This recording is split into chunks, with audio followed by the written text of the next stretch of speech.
আসসালামু আলাইকুম। আজকের সর্বশেষ সংবাদ জানাবো আমি নুসরাত। প্রথমে জানিয়ে দেব সংবাদ শিরোনাম। ইউরোপীয় দেশগুলোর উপর আরোপিত শুল্ক হুমকি প্রত্যাহার করল ট্রাম্প। সরকারি চাকরিজীবীদের বেতন বৃদ্ধি উস্কে দিতে পারে মূল্যস্ফীতি। মার্কিন অর্থনীতি নিয়ে ট্রাম্পের বেশিরভাগ দাবি মিথ্যা। সর্বশেষ জানাবো, গাজায় যুদ্ধবিরতির মধ্যেই ইসরায়েলি বিমান হামলায় 3 সাংবাদিকের মৃত্যু। দেখছিলেন সংবাদ শিরোনাম, এবারে বিস্তারিত।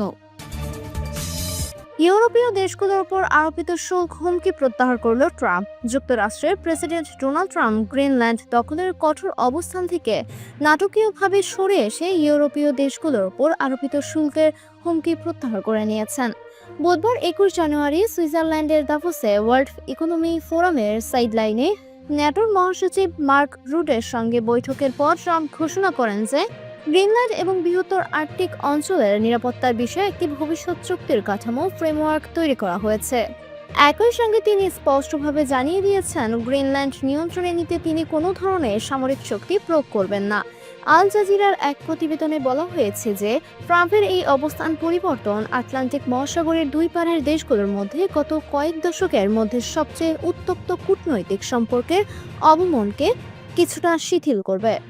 ট্রাম্প তার সামাজিক যোগাযোগ মাধ্যম ট্রুথ সোশ্যাল এ দেওয়া এক পোস্টে দাবি করছেন যে ন্যাটোর মহাসচিবের সঙ্গে হওয়া এই নতুন ফ্রেমওয়ার্ক যদি সফলভাবে বাস্তবায়ন করা যায়, তবে তা যুক্তরাষ্ট্র এবং ন্যাটো সদস্য দেশের জন্যই একটি চমৎকার সমাধান হবে।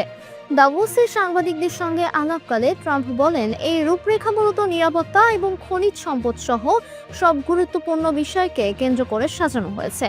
তবে চুক্তির কাঠামো সম্পর্কে বিস্তারিত কিছু জানা না গেলেও ন্যাটো মুখপাত্র অ্যালিসন হার্ট জানিয়েছেন, এই উদ্যোগের মূল লক্ষ্য হল গ্রিনল্যান্ডের রাশিয়া ও চীনের অর্থনৈতিক বা সামরিক প্রভাব বিস্তার রোধ করা। ট্রাম্পের এই সমঝোতার ইঙ্গিতে ইউরোপীয় দেশগুলোর বড় ধরনের স্বস্তি প্রকাশ পেয়েছে।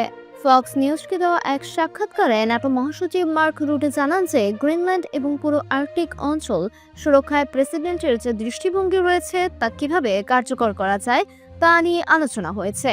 তবে ডেনমার্কের সার্বভৌমত্ব গ্রিনল্যান্ডের ওপর বহাল থাকবে কিনা এমন প্রশ্নে তিনি সরাসরি কোনো উত্তর দেননি। সরকারি চাকরিজীবীদের বেতন বৃদ্ধি উস্কে দিতে পারে মূল্যস্ফীতি। সরকারি কর্মচারীদের মূল বেতন 100 থেকে সর্বোচ্চ প্রায় 147% পর্যন্ত বাড়ানোর প্রস্তাব করেছে জাতীয় বেতন কমিশন।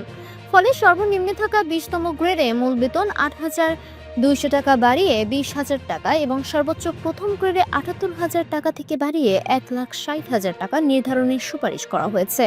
তবে গ্রেড সংখ্যা অপরিবর্তিত থাকছে। বুধবার 21 জানুয়ারি বিকেলে রাষ্ট্রীয় অতিথি ভবন যমুনায় প্রধান উপদেষ্টার কাছে সাবেক অর্থ সচিব জাকির আহমেদ খালির নেতৃত্বে গঠিত 21 সদস্যের জাতীয় বেতন কমিশন চূড়ান্ত প্রতিবেদনের হস্তান্তর করেছে। এর মাধ্যমে সরকারি চাকরিজীবীদের জন্য নতুন পে স্কেল চূড়ান্ত পর্যায়ে পৌঁছেছে। সুপারিশ অনুযায়ী 2026 সালের 1 জানুয়ারি থেকে আংশিকভাবে নতুন বেতন কাঠামো কার্যকর হবে এবং 2026-27 অর্থ বছরে প্রথম দিন এবং 1 জুলাই থেকে এটি পুরোপুরি বাস্তবায়নের কথা বলা হয়েছে।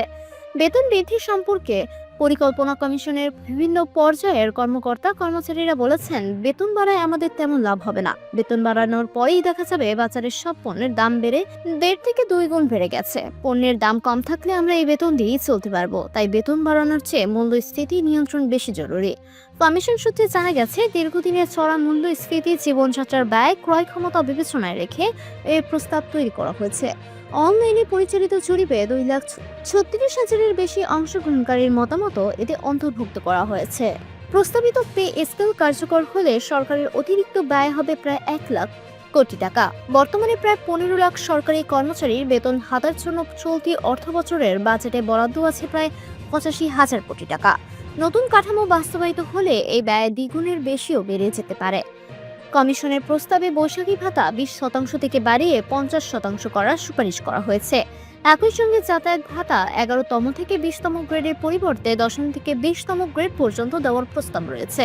বাড়ি ভাড়া ভাতা প্রথম থেকে 10ম গ্রেডে তুলনামূলক কম এবং 11তম থেকে 20তম গ্রেডে তুলনামূলক বেশি রাখার কথা বলা হয়েছে।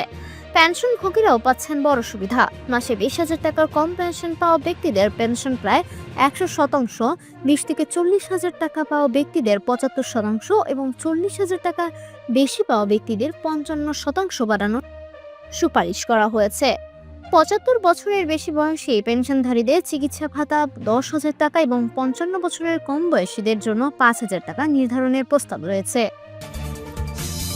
মার্কিন অর্থনীতি নিয়ে ট্রাম্পের বেশিরভাগ দাবি মিথ্যা। যুক্তরাষ্ট্রের প্রেসিডেন্ট ডোনাল্ড ট্রাম্পের দ্বিতীয় মেয়াদের প্রথম বছর পূর্ণ হওয়া উপলক্ষে মঙ্গলবার ২০ জানুয়ারি এক দীর্ঘ বক্তৃতায় মার্কিন অর্থনীতি নিয়ে করা তার অধিকাংশ দাবি বাস্তব তথ্যের সঙ্গে সাংঘর্ষিক বলে প্রমাণিত হয়েছে। আল জাজিরার এক বিশেষ তথ্য যাচাই প্রতিবেদনে দেখা গেছে যে মূল্যস্ফীতি, ওষুধের দাম, শুল্ক নীতি এবং কর্মসংস্থান নিয়ে প্রেসিডেন্ট যেসব পরিসংখ্যান তুলে ধরছেন সেগুলোর সঙ্গে সরকারি দপ্তরের নথিপত্রের বড় ধরনের অমিল রয়েছে। ট্রাম্প তার বক্তৃতায় দাবি করছিলেন যে যুক্তরাষ্ট্রে এখন কোনো মূল্যস্ফীতি নেই এবং ওষুধের দাম ৬০০% পর্যন্ত কমেছে, যা গাণিতিক ও অর্থনৈতিকভাবে অসম্ভব বলে মত দিয়েছেন বিশেষজ্ঞরা। মূল্যস্ফীতি নিয়ে ট্রাম্পের দাবির সত্যতা যাচাই করতে গিয়ে দেখা গেছে তিনি গত ৩ মাসে মূল্যস্ফীতি ১.৬% মধ্যে থাকার যে দাবি করেছেন তা সঠিক নয়। যুক্তরাষ্ট্রের শ্রম পরিসংখ্যান ব্যুরোর BLS তথ্য অনুযায়ী গত নভেম্বর ও ডিসেম্বরে মূল্যস্ফীতি ছিল ২.৬% এবং সামগ্রিক মূল্যস্ফীতি বেড়ে দাঁড়িয়েছে ২.৭%। প্রেসিডেন্ট ট্রাম্পের ওষুধের দাম কমানোর দাবিটিও সমালোচনার মুখে পড়েছে। তিনি দাবি করেছেন তার সবচেয়ে সুবিধাপ্রাপ্ত দেশ কর্মসূচির কারণে ওষুধের দাম ৩০০ থেকে ৬০০% পর্যন্ত কমেছে। তবে অর্থনীতিবিদরা বলেছেন কোনো পণ্যের দাম ১০০% কমার অর্থ হলো সেটা বিনামূল্যে পাওয়া যাওয়া। এর বেশি কমার অর্থ হলো কোম্পানিগুলো উল্টো ক্রেতাকে টাকা দিচ্ছে, যা অবাস্তব। শুল্ক আরোপের ক্ষেত্রে সাবেক প্রেসিডেন্ট জো বাইডেনের ভূমিকা নিয়ে ট্রাম্পের বক্তব্যকে সম্পূর্ণ ভুল বলে চিহ্নিত করা হয়েছে।